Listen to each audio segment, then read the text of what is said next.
श्रीराम श्री ब्रह्मचैतन्य गोंदवलेकर महाराज यांचे दैनंदिन प्रवचन आज 18 नोव्हेंबर। श्रद्धा ही मोठी शक्ती आहे। फार चिकित्सा करीत बसणे हे मानवी देहबुद्धीचे लक्षण आहे।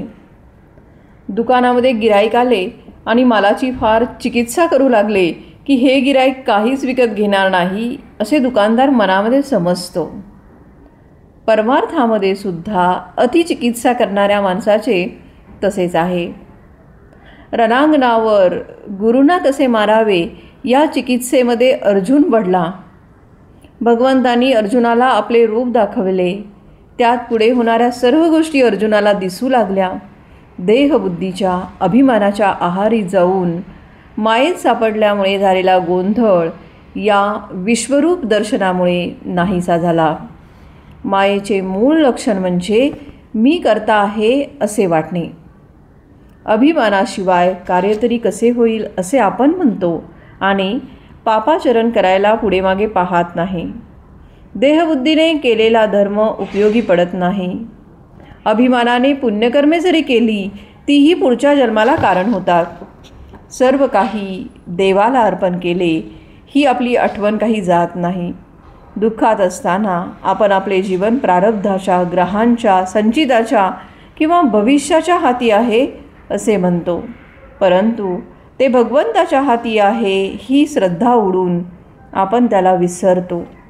आपण आपल्या शंकेचे समाधान करू शकत नाही, त्यासाठी आपण कुठेतरी विश्वास ठेवला पाहिजे। आपण आजपर्यंत जगलो याला कारण काय सांगता येईल? आपण मेलो नाही म्हणूनच जगलो इतकेच।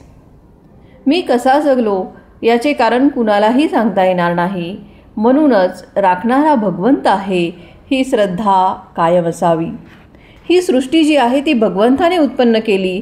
सृष्टीमध्ये भगवंत सर्व ठिकाणी भरलेला आहे, तो आनंदमय आहे, आपण त्याचे अंश आहोत, मग आपण दुःखी का? याचे उत्तर असे आहे की देव आहे असे खऱ्या अर्थाने आपण वागतच नाही। जिथे भगवंत आहे तिथे आपण त्याला पाहतच नाही, श्रद्धेने साधन करीत नाही। श्रद्धेशिवाय कधी कुणाला परमार्थ साधायचा नाही। श्रद्धा ही फार बळकट आणि मोठी शक्ती आहे। श्रद्धेने जे काम होईल ते कृतीने होणे खूप कठीण आहे।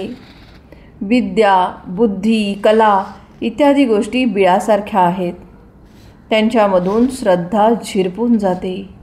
विद्वानांची मते आपापसात जमत नाहीत आणि त्यामुळे आपली श्रद्धा डळमळते आणि मग आपल्याला आणखी वाचन केल्याशिवाय चैनच पडत नाही।